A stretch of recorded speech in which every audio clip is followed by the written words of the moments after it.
I never thought my breaking point would come during a family dinner, but here I was, gripping my wine glass so hard I feared it might shatter. My name is Lila, and this was the moment I realized I'd married into a war zone disguised as a family. "So thoughtful of you to bring store-bought dessert," my mother-in-law Celeste said, her smile sharp as a knife. Though I always taught my children that homemade shows true caring.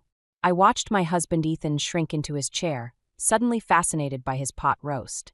6 months of marriage, and he still couldn't stand up to his mother. The crystal chandelier above us cast shadows that made everyone look slightly sinister, especially Bianca, my sister-in-law, who was practically gleaming with satisfaction. "I had back-to-back meetings today," I explained, though I knew it wouldn't matter. "The bakery downtown makes wonderful." "Oh yes, I'm sure you're very busy," Bianca cut in, twirling her engagement ring. "It must be exhausting, trying to balance a career with being a proper wife." I could never. The dig was clear. I wasn't living up to the Morgan family standards. I took a long sip of wine, remembering my mother's advice. Kill them with kindness. But kindness was getting harder by the minute. "Speaking of proper," Celeste continued, dabbing her lips with a monogrammed napkin, "we need to discuss Bianca's engagement party. As family, we all need to contribute appropriately." The way she emphasized appropriately made my stomach turn. I'd heard through the grapevine that Celeste had already drained Ethan's savings account for Bianca's wedding, all in the name of family duty. "Of course," I smiled, meeting her gaze. "We'd love to help however we can afford to." The temperature in the room seemed to drop 10 degrees. Celeste's perfectly lined eyes narrowed, and Bianca's fork clattered against her plate. I'd just committed the cardinal sin in the Morgan household, suggesting there might be limits to our financial obligations.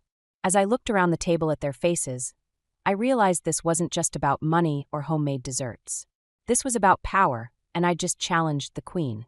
The following weekend, I decided to host a dinner party at our house. Maybe if I could show Celeste and Bianca that I was capable of being the perfect hostess, things would change. I spent hours preparing everything from scratch, no store-bought desserts this time. "The tablecloth is crooked," Bianca announced the moment she walked in, adjusting it with sharp tugs that nearly toppled my carefully arranged centerpiece. Her fiancé Max shot me an apologetic look, but stayed silent. "I think it looks lovely," Max offered quietly, earning himself a sharp glance from both Bianca and Celeste. The evening spiraled downward from there. Every detail I'd meticulously planned became ammunition. The wine wasn't properly aged, the soup was too salty, and apparently my choice of music was trying too hard to be sophisticated. "Remember when you made that beautiful cocoa vin for Christmas, darling?" Celeste said to Bianca, completely ignoring the roast I'd just served. Now that was a proper dinner party. I watched Ethan push his food around his plate, his silence deafening. When Celeste started critiquing my choice of silverware, he suddenly became fascinated with his phone. The same way he'd disappeared behind his pot roast last week. "Actually, Mother," Bianca chimed in. "Speaking of Christmas, I was thinking we should discuss the holiday arrangements now. Max and I would love to host this year." My fork froze halfway to my mouth.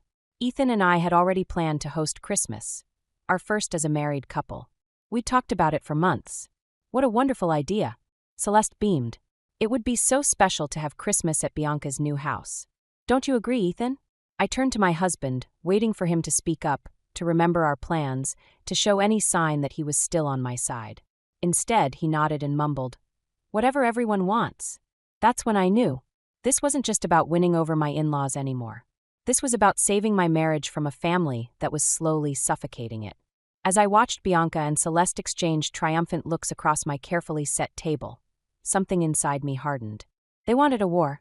Fine. But they were about to learn I wasn't as easy to dismiss as they thought. I was grabbing coffee with Sarah, my closest friend from work, when I overheard them. 2 tables over, Bianca's voice carried clearly. "She's obviously after the family money. I mean, have you seen how she dresses? Those designer bags aren't buying themselves." My hand froze around my coffee cup as I listened to my sister-in-law tear apart my marriage to her lunch companion. I'd recognized Max's sister Emma's voice agreeing with her, spreading the poison further into both families. "Poor Ethan," Bianca continued, not bothering to lower her voice. "Mother tried to warn him before the wedding, but you know how men can be when they're distracted. At least she can't touch the trust fund without Mother's approval." Sarah reached across the table, squeezing my hand. "Don't let them see you cry," she whispered. But I wasn't crying. For the first time since this nightmare began, I felt oddly calm. Everything suddenly made sense, the constant questions about my career, the pointed comments about my spending habits, Celeste's insistence on being involved in our financial decisions. I stood up, my chair scraping loudly against the floor. Bianca's head snapped around, her face shifting from shock to a practiced smile. "Lila, what a surprise. Is that what you really think of me?" My voice was steady, surprising even myself. "That I married your brother for money? Oh, don't be dramatic," Bianca waved her hand dismissively. "We're just looking out for family interests. You understand, don't you? Family interests?" I laughed, but it came out harsh. "You mean your interests. Tell me, does Max know how much you've been spending on your engagement party? Or about the credit card debt you're hiding?" Her face went white. I'd seen the statements while helping Ethan with some family paperwork. Paperwork Bianca didn't know I had access to. "You're just jealous," she hissed, standing up. "Trying to turn everyone against me because you can't stand that Ethan had a family before you." "No, Bianca. I'm done trying to be part of your family. But if you want to play this game, remember, I have nothing left to lose." I walked out, leaving her sputtering behind me. My phone buzzed Celeste's number. The war was about to escalate, and this time I was ready. I'd been sitting in my car for 20 minutes, staring at our empty driveway, when Celeste's voicemail played again on speaker. "How dare you threaten my daughter? After everything we've done for you, this is how you repay us? Ethan needs to know what kind of woman he really married." The front door opened, and Ethan's silhouette appeared. He'd been distant since I'd confronted Bianca at the cafe 3 days ago. Now I knew why they'd gotten to him first. I walked into our house, the home we'd chosen together, now feeling like enemy territory. Ethan stood in our kitchen, gripping a manila folder. "What's this about you investigating Bianca's finances?" His voice was quiet, dangerous. "What's this about me being a gold digger?" I countered, dropping my bag on the counter. "Were you going to tell me that's what your family thinks, or were you hoping I'd never find out? That's different." "How?" My laugh came out hollow.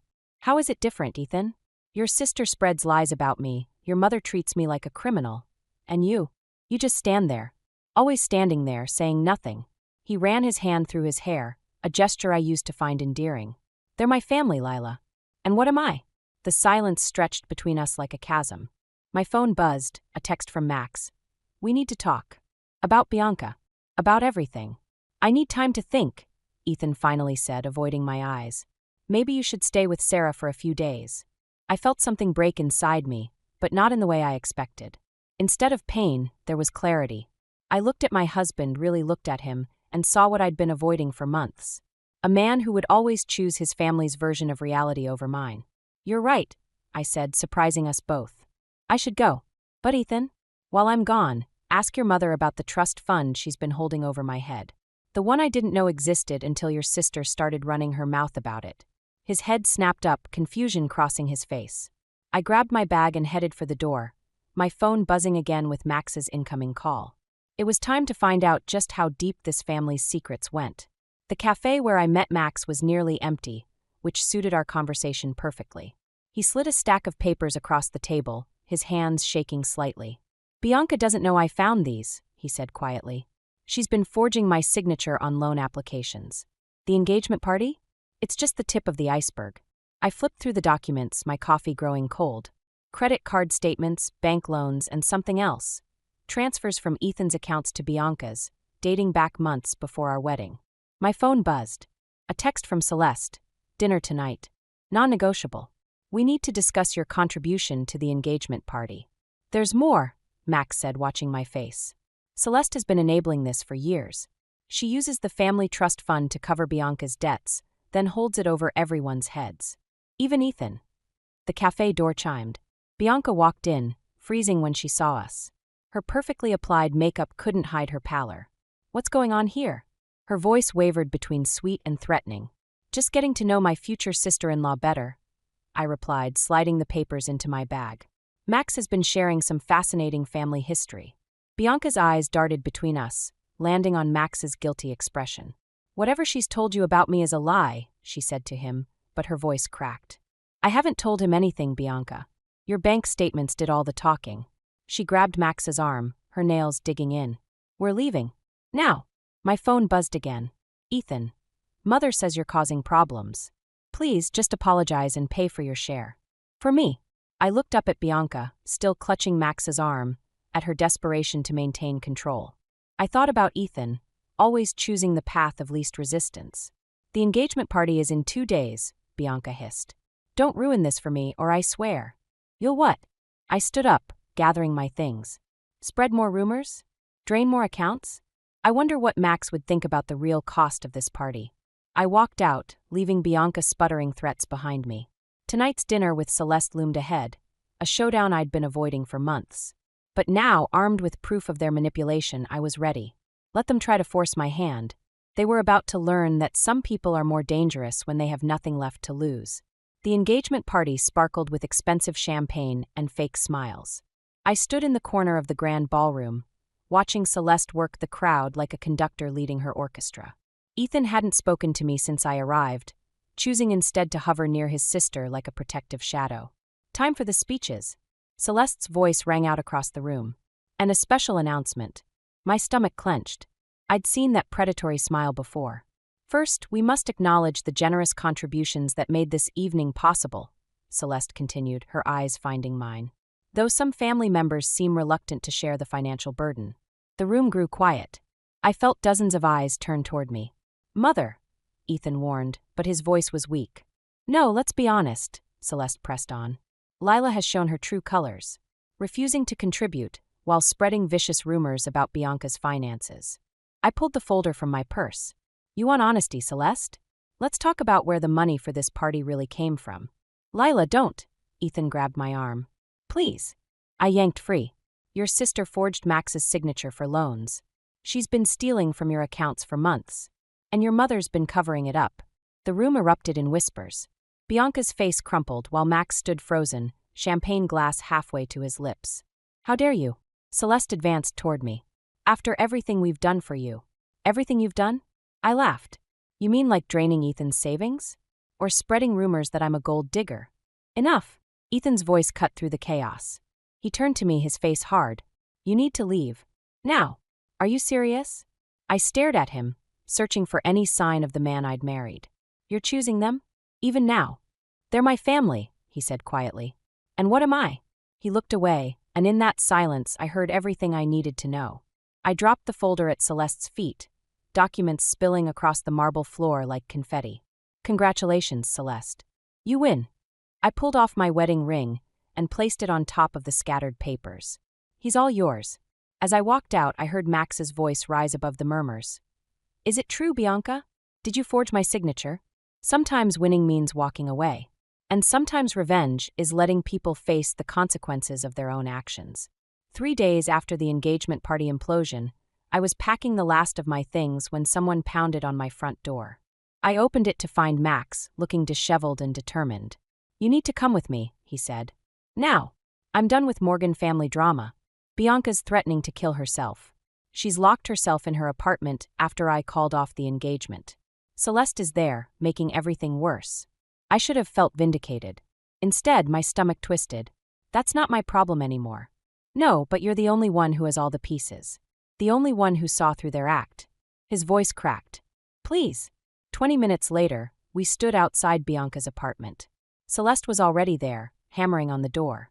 This is your fault, she spun toward me. If you hadn't. Enough. My voice cut through her accusations. Your daughter forged signatures, stole money, and destroyed relationships. And you enabled every bit of it. I was protecting my family. You were protecting your control. I moved past her to the door. Bianca? It's Lila. Silence, then a muffled voice. Come to gloat. No. I came to tell you I understand. I pressed my hand against the door. The pressure to be perfect, to meet impossible expectations. To be worthy of the Morgan name. Something thudded against the other side of the door. You don't know anything about it. I know your mother's love comes with conditions. I know what it's like to never feel good enough. The door cracked open. Bianca's mascara-streaked face appeared. I didn't mean for it to go this far, she whispered. I couldn't keep up with mother's expectations. Bianca, darling, I never, Celeste started. Don't. Bianca's voice hardened. Just don't. She opened the door fully, revealing the chaos inside, scattered papers, empty bottles, and in the center, a stack of unpaid bills and maxed-out credit cards. I'm calling a therapist, Max said quietly. This ends now. I turned to leave, but Bianca caught my arm. Why did you come? Because revenge isn't always about destroying someone. Sometimes it's about forcing them to face the truth. I walked away from the Morgan family for the second and final time, leaving them to face their own reflections in the wreckage of their carefully constructed facade. 6 months after walking away from the Morgan family, I found myself sorting through the last box of divorce papers when an unfamiliar envelope caught my eye. The return address was from a rehabilitation center, but the handwriting was unmistakably Celeste's. I almost threw it away. Instead, I opened it. "Dear Lila," it began. "Bianca's therapist suggested we write letters to those we've wronged. I've written and burned 17 versions of this one." I sat down, my hands shaking slightly. I spent my life building walls to protect my children, never realizing I was actually building a prison. When you arrived, you threatened everything. Not because you were wrong for Ethan, but because you were strong enough to see through our carefully constructed facade. The doorbell rang. Through the window, I saw Ethan standing on my porch, looking uncertain. I kept reading. Bianca is doing better. She's learning to live without the weight of my expectations. Max visits her sometimes. Ethan. Here the writing became shakier. Ethan finally told me about the kind of mother I've been, the kind of family we became. I opened the door before Ethan could ring again. "I got the signed papers," he said quietly. "I just wanted to return this." He held out my old house key. "How's Bianca?" I asked, surprising us both. "Better. Therapy's helping. Mom too, actually." He paused. "I'm sorry I wasn't stronger." "I'm not." I took the key. Sometimes we need to lose everything to find ourselves. After he left, I finished Celeste's letter. "I won't ask for forgiveness. Instead, I'll thank you. Your revenge wasn't in exposing our secrets, but in forcing us to face them. You saved my family by breaking it apart." I folded the letter and placed it in my new life box, not to hold on to the past, but to remember that sometimes the greatest act of revenge is showing someone their own reflection and walking away. That night, I deleted the Morgan family from my phone contacts. As I did, a text from Bianca appeared. "Thank you for showing me how to be strong." I smiled but didn't respond. Some chapters need to stay closed, even if they taught us how to write better ones.